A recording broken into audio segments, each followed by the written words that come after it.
Do you ever get that feeling when you've changed something or the ergonomics are slightly different and all of a sudden there's just pressure and tension and everything hurts? That's me right now.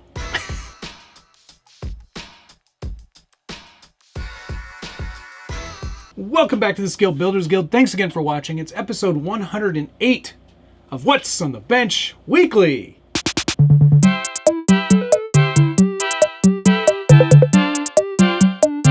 If you're not familiar with this show, it's where I take you through the projects that I'm working on in my brand new-ish fancy studio. And I'm very happy with how this has all come together. And typically what I share are projects that I'm working on. And this is one of those projects that's been around for some time. This is the Ford Freaking Ranger, which we're making into sort of a Baja truck. You can see got some pretty heavy duty fenders on the front there, which I designed in Fusion 360 in the Forms version, which took a lot of figuring out. I had to scan this body and then I had to kind of build on it using some very interesting tools that are all new to me. But I did manage to do a pretty decent job on the front fenders, but I just could not for the life of me figure out the rear fenders. Until you guys chimed in and gave me some great ideas. The first idea, which I think is going to work pretty well, you can see here, I've kind of mocked up a very rudimentary, very raw, rough outer sort of fender attachment that I would add to this bed. The reason it's painted is because I wanted to get a scan of it. I'm using a Revo Point scanner. It's an excellent scanner. It does a really good job of scanning in 3 dimensions. But it works really well when it's a darker surface compared to the rest of the environment. And because this is white on a very light gray, it wasn't picking up very well. So I did end up going ahead and giving it a little bit of red primer, which isn't a big deal. This is just to get the 3D data of the basic shape of the fender that I want. And this is the shape that I want, basically. But now I can take this data into Fusion 360, apply it to the original model, and start modeling my own fender. So I can actually have this sort of outer fender on both sides in something that's going to be a little more accurate on both sides and a little more strong than just a couple of pieces of very flimsy styrene. But it is, I think, going to work out pretty well. At least we'll see how it works out.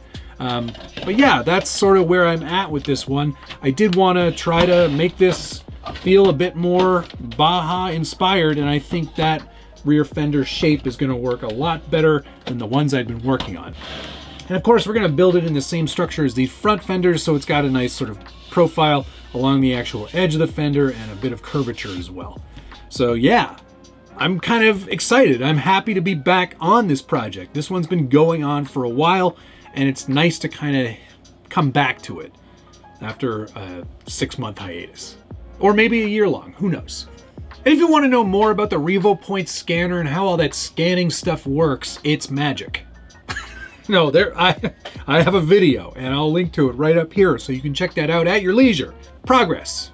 If you want to see more on this, don't forget to hit the like button, subscribe if you haven't already, and ring that notification bell so you get updates anytime there's a new video from the Scale Builders Guild. All right, on to the next thing. Next on the bench is a project that you probably don't remember because I forgot all about it, but here is my Element IFS2, which one was this? I don't remember now. Oh, it's got inner fenders, that's good. This is the IFS2, this was the U-Tron, actually. It's now a much more Toyota-esque build. This is an FJ Cruiser. This body, which I just finished painting over the weekend, one of the last final great weekends in October. We've been so #blessed with the pumpkin spice season that I had to take advantage and paint as many things as I could. So I painted 2 trucks. That's as much as I could do. I really should have painted the Blazing Blazer, but I didn't get around to it. Anyway, this is the FJ Cruiser. This is a new bright body. It used to come on really super crappy RC stuff, but the body was great. And this one is no exception. It does look really spectacularly good. I put this on a much shortened wheelbase IFS2 U-Tron chassis. The U-Tron body is long gone. And this was always my plan. Painted Cavalry Blue, put some nice bronze KMC machetes on there. with my favorite smaller tire here. This is the Wrangler MTR from RC 4-Wheel Drive.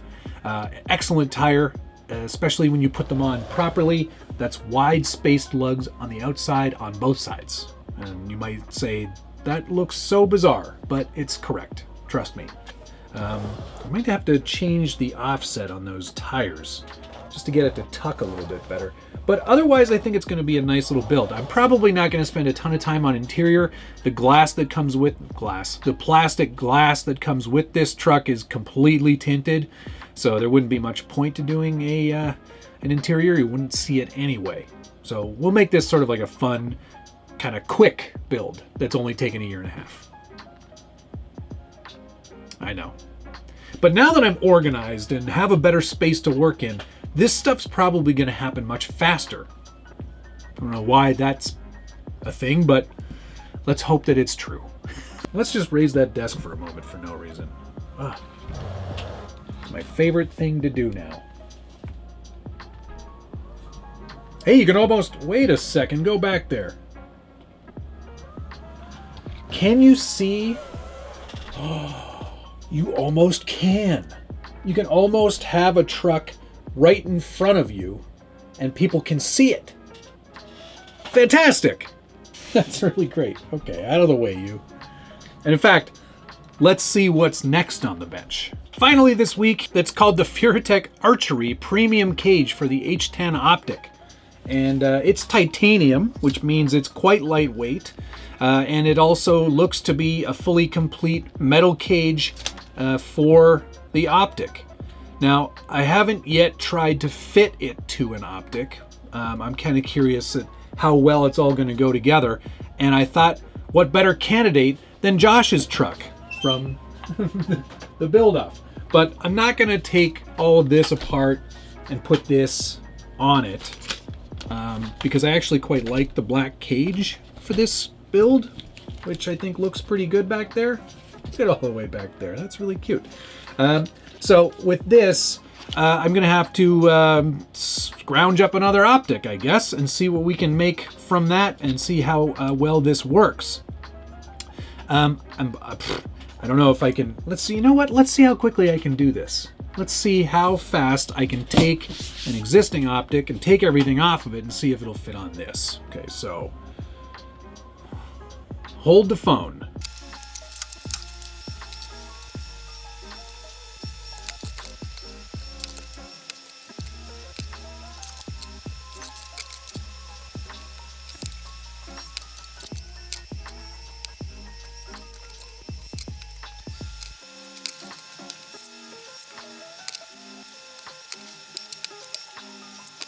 All right, about 6 minutes later, we've got the cage on the chassis, but right away I can see there's a few things I'm not crazy about. The first being the way the front shocks are so vertical. It almost, and I've tried pushing this chassis back as far as I could, but if you look at it straight on, they are almost going backwards this way, which isn't quite exactly the way you want it. Everything else bolted up fine though. The panels, these are the H-Tech panels, they did actually manage to kind of sit in place properly. There's a bit of wiggle room on the front, and I think that's probably built in because this is probably more art than science in terms of the cage construction itself. But it did all go together and everything kind of fit. There are less mounting points, especially for the transmission up front. There's no way to bolt it to sort of the bulkhead that's usually there in the plastic cage. So that's a bit of a thing. These rear things are welded right on there, so those aren't moving. And in fact, I'm not sure it sits entirely straight on the... Well, actually, it's not too bad. It sits pretty close to what I would say sort of like level and even in terms of spacing between the tires there. What's the best angle? It's sort of in there somewhere. So yeah, I mean, if you are looking for a option for your optic to make it look a bit different, that might certainly be something you could do. There is room on top to also put a panel, but I actually kind of like it raw without one. The big challenge will be interior, And I think I have an extra one floating around here somewhere. Where did I put that thing? I know I've got one. Ah, here it is. See? Never throw anything away. Can we just kind of sneak that in there? Let's take his head off. Nah. Why won't you go in? Hey, there it goes. And hey, all right, that fits pretty well too. It's a little narrow, but that's to be expected, though it does leave quite the gap. Mind the gap. Can you see that there? Here, I'll show you this way. There's a bit of a gap, right? You can see right through on that side, and then if I hold this in place, you can see there, you can see the side of the panel. So yeah, it's maybe this cage is geared more towards the builder, and they're expecting you to do a bunch of things on your own. And you will have to, because like I said, it's a bit more art than it is science. But you want a titanium cage, and you can't weld titanium at home. This guy right here is going to be your only option. So that's the Furite Archery cage for the H10 optic. I wish we could do something about those front shocks. And it does sit a little bit, well, you know what? There are 3 mounting holes, so you can get it to sit up a little bit higher in the back if you want to. But there you go. That's sort of where this is going to sit.